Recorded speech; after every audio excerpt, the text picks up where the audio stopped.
we'd like to send a heartfelt thank you for being here and joining us to learn more about the results framework. Over the past 2 years, the foundation has been working to refine the way it looks at impact measurement. And today, we're pleased to share the details about a grant-making framework that was launched for the first time in our most recent fall grant round. Whether you're a longtime partner of the foundation or are joining us new to learn about how a project may align with our new grant-making strategy, we appreciate you expressing interest in a partnership with the foundation. We also thank our amazing staff and our board for their commitment to continuous learning and the many hours that they've diligently and thoughtfully engaged in this process. And lastly, thank community impact consultants who has been guiding us through this process. And as you'll learn in the upcoming presentation, CIC will continue to support us all with technical assistance and other help along the way.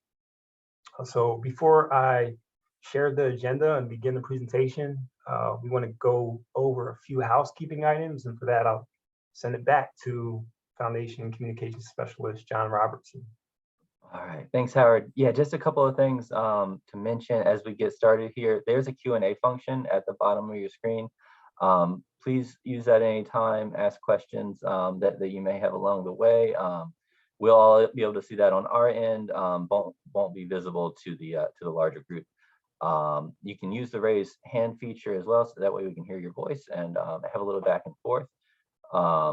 And the chat feature is also there for any other general questions you might have about what's going on or assistance with the event technology.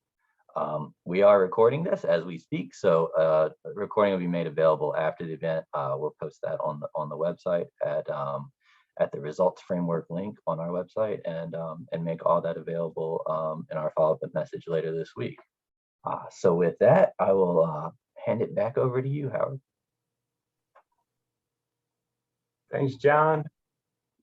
In addition to John and myself, we also have other members of the foundation here today, program officers Craig Kalistra and Aisha Cooper, who's actually led us through this process, are joining us, and our friend Kim Foster at Community Impact Consultants has also provided tons of support. And I'll introduce the president of CIC in a moment. But thank you to the team for always providing your support and your leadership as we share our new framework. Today's agenda, I'll be beginning with sharing a brief overview of how we arrived at the foundation's newly revised grant-making strategy. Then our friends at CIC will dig a little deeper and provide a lot of the details you'll need to consider a letter of intent in our spring grant-making cycle, as well as a timeline for what to expect. And after that, we'll open up for questions, and you can go about your day. Okay, so let's begin. If you can go to the next slide. So over the past several months, the foundation has had the pleasure of working with members of our community on the development of what we're calling the results framework. This includes a long list of grantee partners, and it's great to see some of you here today.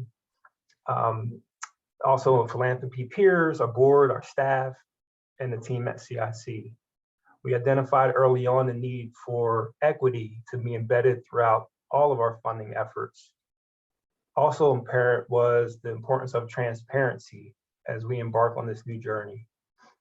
That means clearly communicating our desired impact and sharing the results of our collective work. I'm proud to share that the new mission of the Pottstown Area Health and Wellness Foundation is to enhance the health and wellness of area residents by providing education, funding, and programs that ensure equitable access and inclusive opportunities for all residents to adopt healthy lifestyles.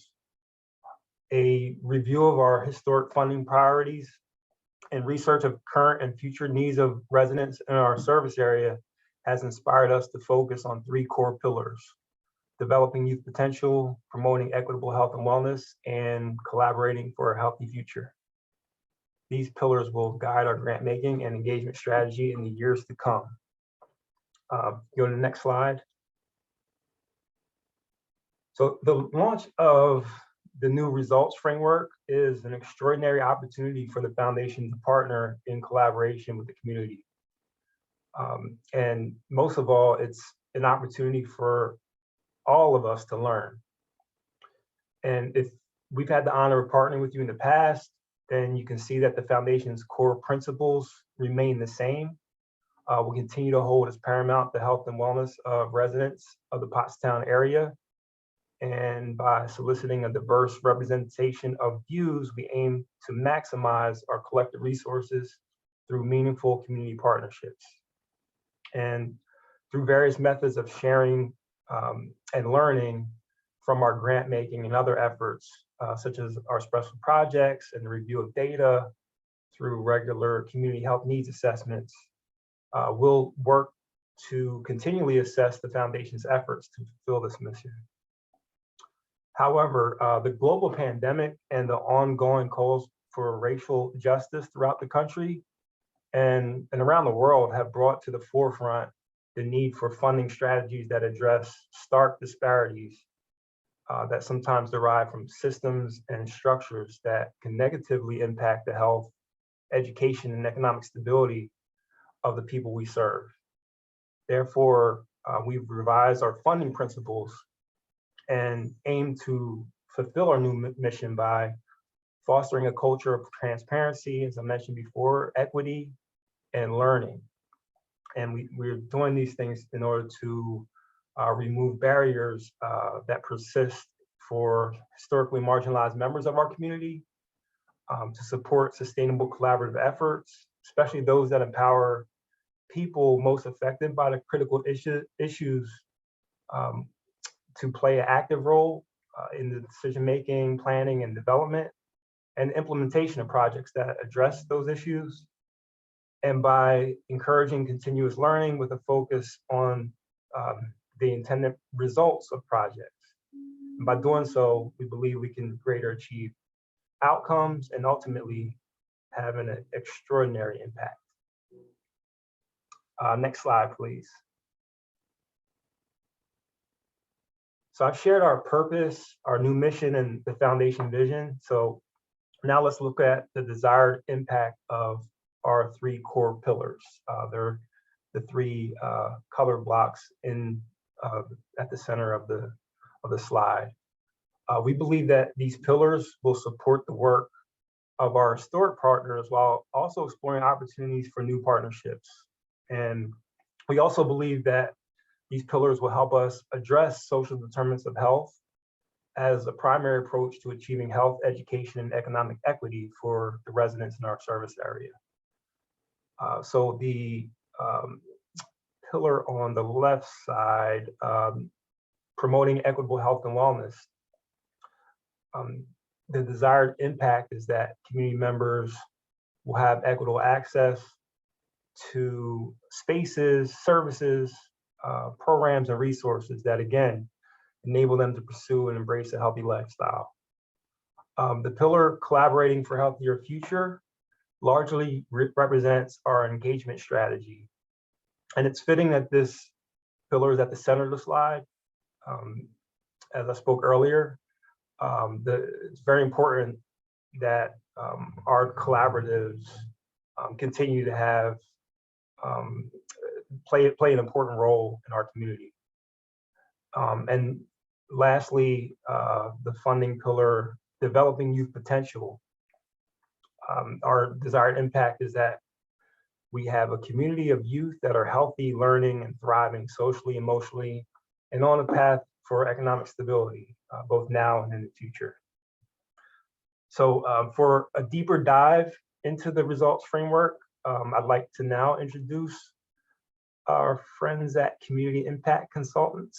As I mentioned earlier, Kim Foster has been working closely with us, and it's also my sincere pleasure to introduce to you the founder and president of CIC, a philanthropic impact subject matter expert with more than 20 years of experience designing and implementing philanthropic and social impact initiatives, Michelle DeSabato. Thanks, Howard. Good morning, everyone. So glad to have so many of you all here with us. We're going to get into how what Howard shared with you will align with the excuse me, with the spring grant cycle, specifically as you're starting to think about potentially applying through the letter of intent process. So as we start to think about the cycle, and I'll bring up the framework again in a second, there are 4 critical steps along the letter of intent that will start to ask you to think about alignment during the LOI process. So that first concept is, an alignment, the alignment with the pillar and the program area and that desired impact. And we'll talk more specifically and get deeper into that in a second. Then there's different ways that the foundation invests. So the type of project or investment that you'll be seeking for them is something you'll need to think about. Obviously, there's always narrative. We want to hear about your programs. We want to hear about what you're looking to get funding for, but we also want to know what you're going to achieve because you're getting this funding. So the narrative, we're shifting that focus to make sure we're always focused on achievement. And ultimately, we want to see how it's contributing to the overall impact within the community that the foundation serves. So if we take each of these and break it out, we'll take you through the LOI process, take you through how to start thinking about, excuse me, alignment with the new framework, and also give you a sneak peek as to, if you get a move ahead, how you'll go deeper and deeper with that alignment with the framework. So if we start first and foremost, Howard shared with you the top level of the framework. It's a logic model. We all know, how these work and so forth. The thing to remember is the 2 pillars on the outside, the left and right, are really the funding strategies, right? That we want to see how your work is contributing to one of these pillars and ultimately those desired impact. If you're working in that center place and you're doing collaboratives, they should also be supporting the outside pillars. But if we say, hey, we're going to promote equitable health and wellness and get to this desired impact, is that deep enough? Have we gone far enough and defined what it is that the foundation is seeking to invest in and what will contribute to this desired impact? And the answer is not here. We need to go down a layer. And in each of these pillars, we have defined program areas. So in promoting equitable health and wellness, you can start to see the 3 key program areas that we believe will contribute to the desired impact at the pillar level. So the built environment, where we're promoting community wellness through the development and improvement of an access to active living spaces for all. In health access and delivery, we're improving access to affordable health, high quality, culturally and linguistically appropriate care for community members. In health equity, we're seeking to remove barriers to health and wellness by ensuring that all community members have a fair opportunity to achieve their full potential. So that's the concept of the areas, but we need to go deeper because, as I keep saying, we're focused on achievement. And we need to start thinking about, in each of the areas, who are we seeking to change or to impact? And basically, who are we working with in some ways? So in the built environment, you can see our stakeholders are going to be who we're working with, whether it's the municipalities themselves, the parks and recs departments, ultimately to benefit the community members.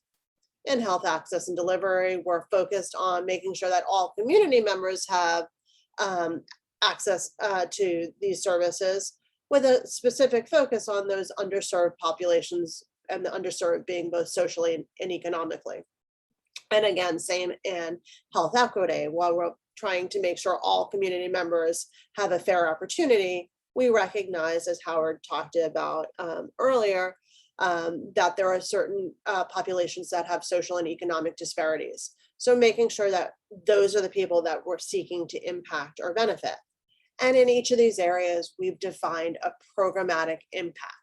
And you can see here in the built environment, we want to make sure that we have active living spaces that are safe, clean, and accessible for all of the residents in the community to embrace a healthy lifestyle.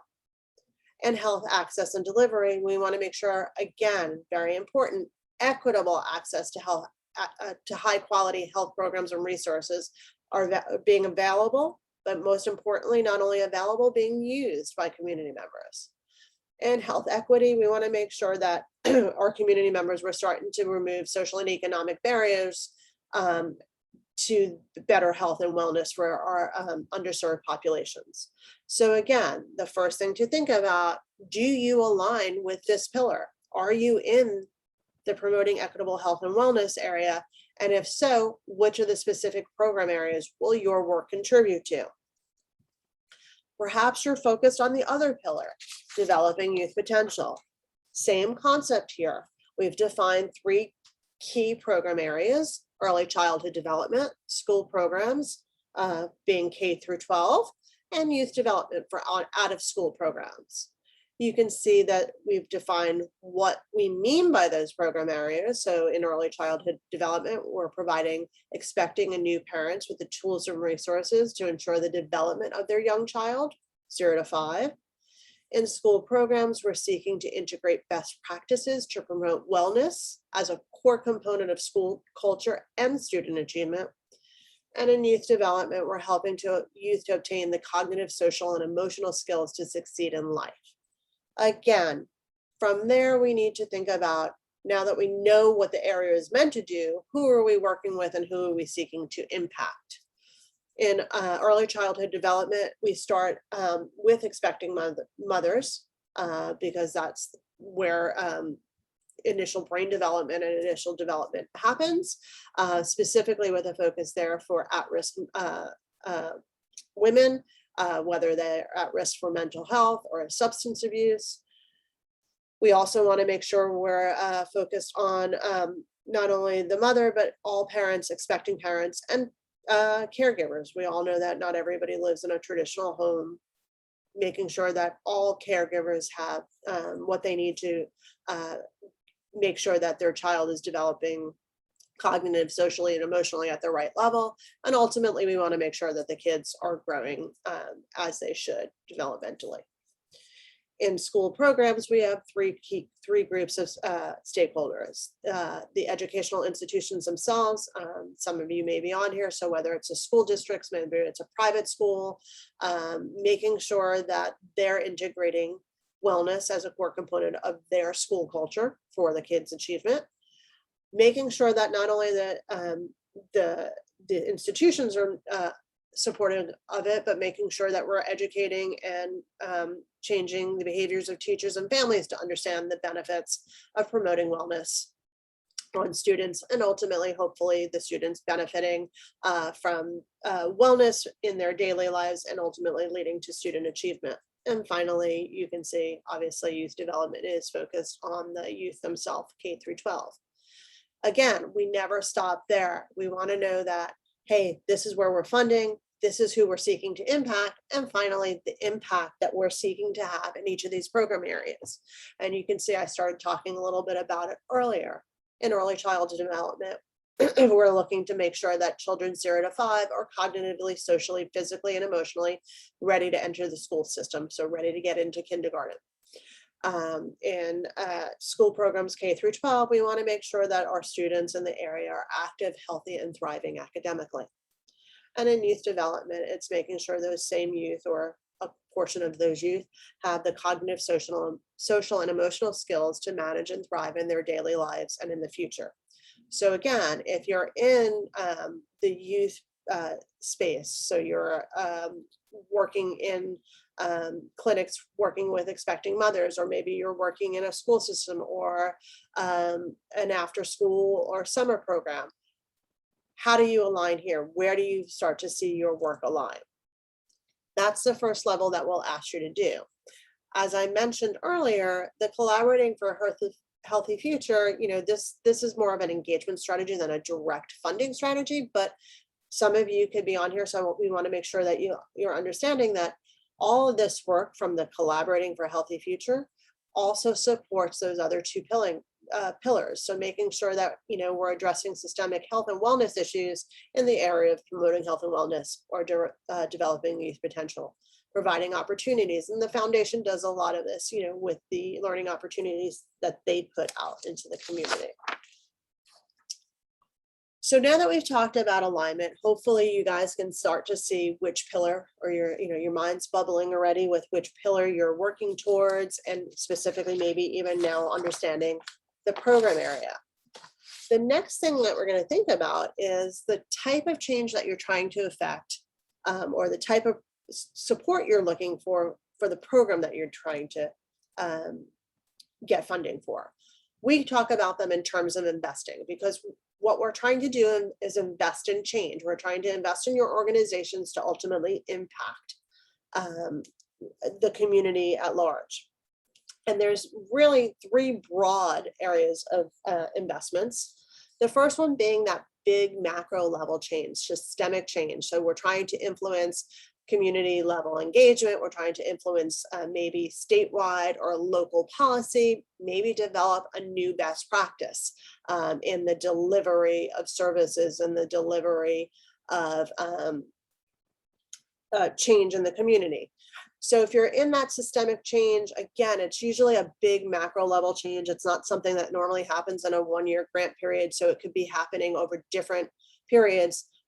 We fund at a year's period to see how you're getting along to getting these macro level changes developed. And you can see under systemic reform, we talk through each of the three levels of investments that we talk about. So again, practice development or change. So identifying a new way to implement and then bring to scale new innovative practices to get deeper results for participants, community, or an issue.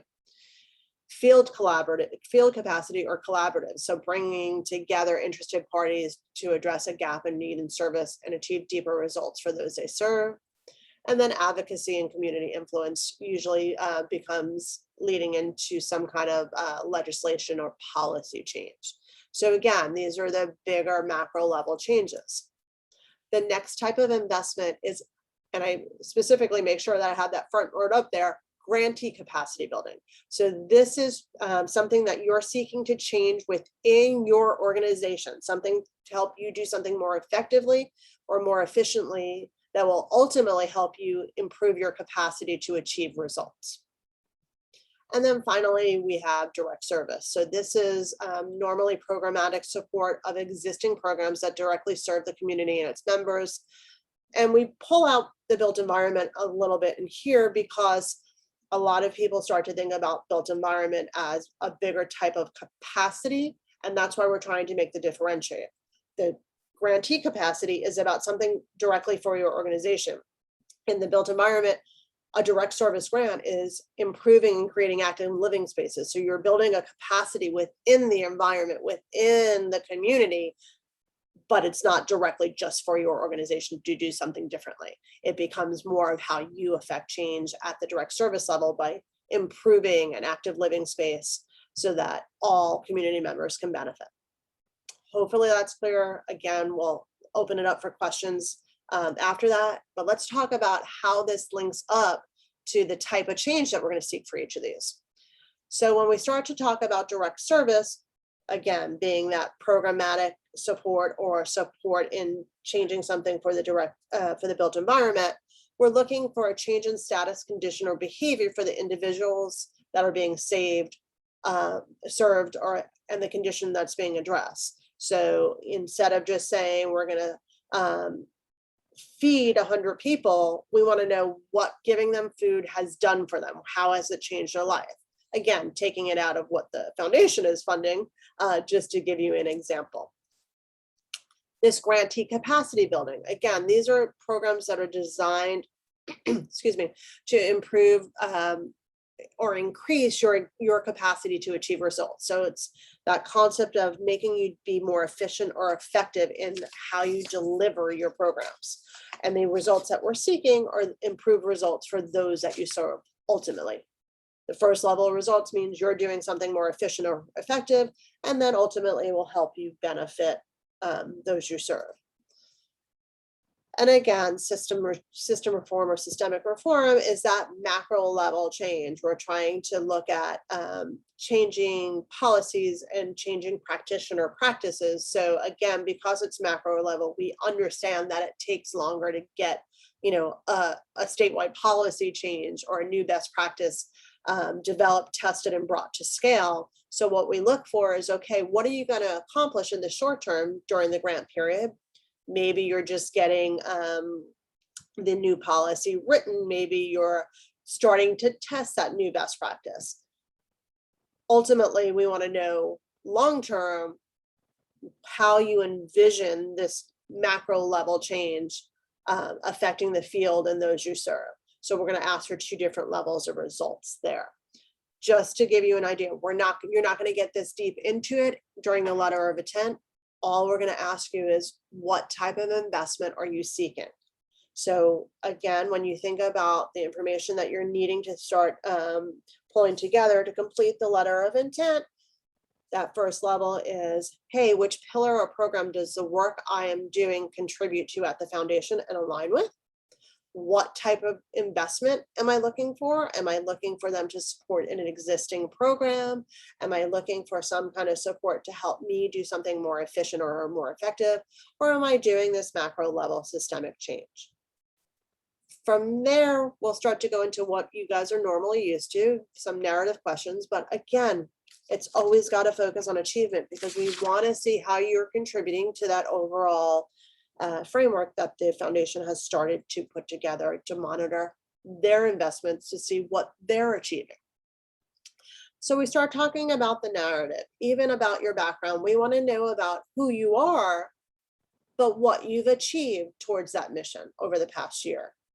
Also, it's really important to make sure that, I always say a strategy shouldn't sit on a shelf, nor should a mission.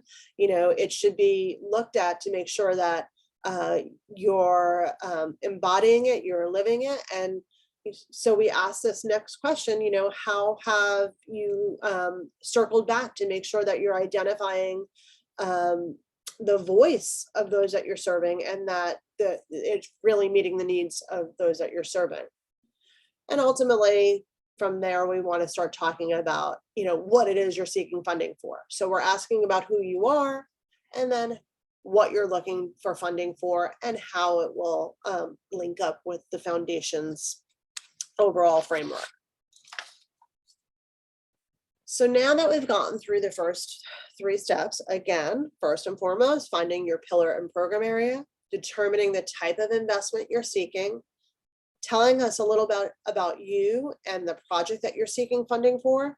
We want to talk a little bit more about how the work that you're doing is contributing to the overall impact within the service area that the foundation supports. As Howard mentioned earlier, equity is very important. It's the backbone of a lot of the work that we're doing, and you saw it updated in the mission. So we've added a question within the application, specifically on the letter of intent, starting there, to ask what your organization is doing to promote equity internally. And we will give you this list of efforts that you may or may not be undertaking, to let us know where you stand, to make sure that you are moving your needle ahead. Again, it's not meant to be something that's punitive if there's nothing there, but we do want to make sure that all organizations are thinking about equity for themselves within their organization. And you can see we'll ask a bunch of different questions, whether you've defined benchmarks, that you're starting to track percentages of people of color within those that you serve, people on your staff, etc. So again, this will be a checklist to start thinking about. The next level of community impact, and again, a lot of you guys are probably used to this kind of information. We're starting to think about the demographics of those that you serve to make sure that we're getting across that equitable level. So we start first and foremost in the letter of intent, just starting to think about the general population.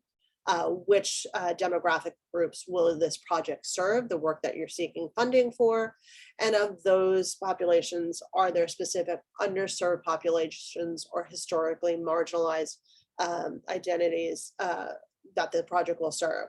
Again, during the LOI stage, we're just going to ask you to check those that apply so we understand who's going to benefit, with the concept always on achievement. You know, if we're going to talk about contributing to the work that the foundation is doing, equity becomes an important part of that conversation. Before I go into some of the timeline and longer term stuff and open it up for questions, a couple of things to remind you of. We know what the LOI will entail. There are always eligibility requirements. You must be a 501c3 organization or a school, library, or governmental entity with a documentation that shows governmental status. You must operate and serve the residents of the Pottstown Borough and those within a 10-mile radius of downtown Pottstown. As we keep saying throughout this presentation, we need to see alignment with one of the pillars and program areas, and through that brief summary that you'll provide, how you'll be making a contribution to the desired program area impact statement. An important thing to remember, if you're seeking capital funding specifically within the built environment, the request cannot exceed 100,000, and you must show that you've raised at least 50% of the required funds for that capital funding. Finally, the foundation does not support the following: alumni activities, debt reduction on loans, disease-related charities, endowment contributions, individual medical bills, political campaigning and/or legislation promotion, and scholarships. So that's just a reminder of their requirements for those that may not have requested funding from the foundation. Before I talk about timeline, we've outlined kind of the high level, you know, what you need to do for the letter of intent. What I want to share with you is just to keep in mind, if you are selected to move forward, we're going to continually go back to that framework and continually go back to achievement. So when we start to look at the application, there are 4 critical questions that we need to think about. And sometimes I like to share these because as you're thinking about the LOI, I think it's important to know what's coming. And those qualitative questions, or the narrative part of the application, I like to call it the who, what, when, and how of grant making. Who or what you're going to impact, your work will impact. Specifically, what impact it will have on those people or the environment, and by when will you know you succeeded, and how will you get there? You'll see if you get, again, the move ahead note and you're selected to move into the application stage, you're going to see these direct questions. However, narrative doesn't always give us everything we need. What we believe from a results perspective is we need the answers to these questions. We need to understand it from a narrative perspective, but we also need the data behind it. We need to start looking at quantitative behavioral changes, or as I call them, key behavioral indicators. So this is an example of one specifically for the built environment, actually, as I'm looking at it. So what we look to do is, first we have to build a connection or make some kind of awareness in the community. From there, we need to start seeing an initial improvement. And from there, we'll have to see change happening to get to impact. I'm not asking you guys to memorize these, but you'll start to see this type of level of questions to tell us how you're getting there, to get to a data point as we get to the application. So, you know, the point of this is to say, hey, if you're selected, start really thinking about what you can talk about in detail in terms of results and how you can anticipate quantifying it. We'll give you the measures, we'll ask you to align in the future, but we won't, you know, hold you to have to do all of them. That's not, you know, what behavioral change happens, how behavioral change happens. Before we open it up to questions, and I see some coming in on the chat, I just want to go through the timeline so everyone is aware of that and give you some points of reference, but then we'll open it up for questions. So here is the timeline. The letter of intent for the spring cycle will open as of January 1st. It closes, so everything is due to the foundation by February 1st. By the end of February, you will be notified whether you're invited to move ahead, and the application will open if you are invited. We will do some more detailed training, specifically going into those measures for each of the program areas, and how you answer those additional who, what, how, and when questions. On March 2nd and 3rd, we'll announce that in advance and let you know which pillar will be on which day.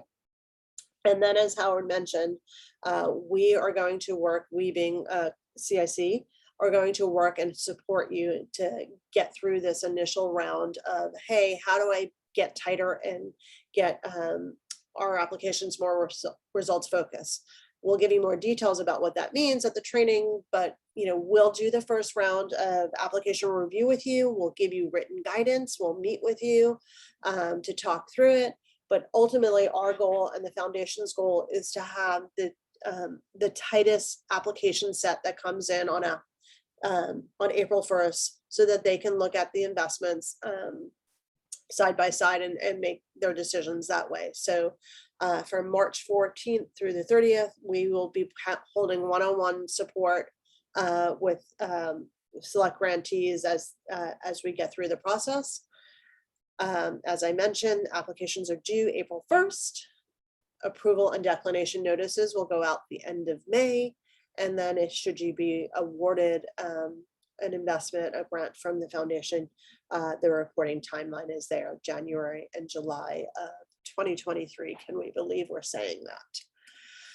And before, again, I open it up for questions and to the foundation team to chime in, we want to make sure that you know who your program offices are. If you're new to the foundation, if your work may have shifted because of the new framework, you can see Craig is handling both the built environment and youth development. Aisha is handling health access and delivery, as well as early childhood development. And Howard has health equity and the school programs. Their emails are there. If at any point you're in the system itself filling out the LOI and you have questions, you can reach out to the general technology and application support email, which is grantsupport@pottstownfoundation.org. With that said, I am going to come back on so that I can look at questions and open it up to see if there are additional questions. I see Howard has answered some. See if there's anything else that the foundation wants to share. I will say, as John mentioned, we will, this is being recorded, so you don't have to memorize everything I said. And we'll also share a copy of the deck with you all.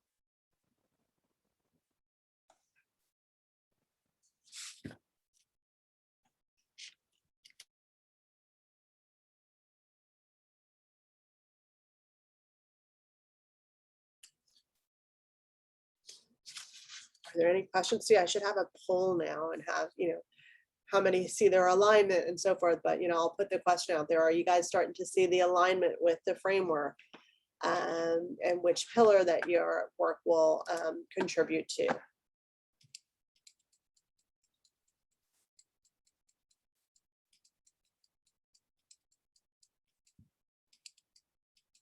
Use the chat, chime in.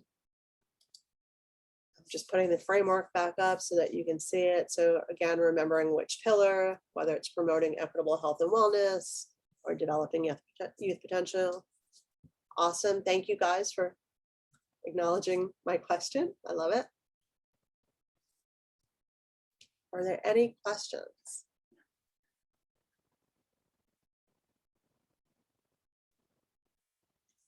Again, at the LOI stage, it's those 4 critical stages, making sure that you're finding the pillar and program area, talking about your program in terms of achievement from the narrative perspective, identifying the type of investment, grantee capacity, systemic reform or programmatic, and then how you're working to have the impact in the community from a demographics and equity perspective. we will go into a lot more details of measures and key behavioral indicators as we move forward. Howard, John, everybody from the team, anything else that you guys, I'm seeing thank yous come in, no questions. All right, well, I guess if we don't have any questions, we'll go ahead and close it out here. We do want to share a couple of things before we end. I'm going to drop the link to our results framework webpage in the chat, so everyone has that right away. We've got resources there. We're going to update the slide deck, some grant application tools, some worksheets and things like that, and as well as the timeline that we just shared here. So a lot of information there. There's also a place to ask questions, anything you might have along the way. So please do stay in touch with any questions you have, and we will follow up with this recording and some more resources later in the week here. So with that, thank you for joining us. We appreciate you, and thanks for all you're doing for the community. Have a great day, and we'll talk to you later.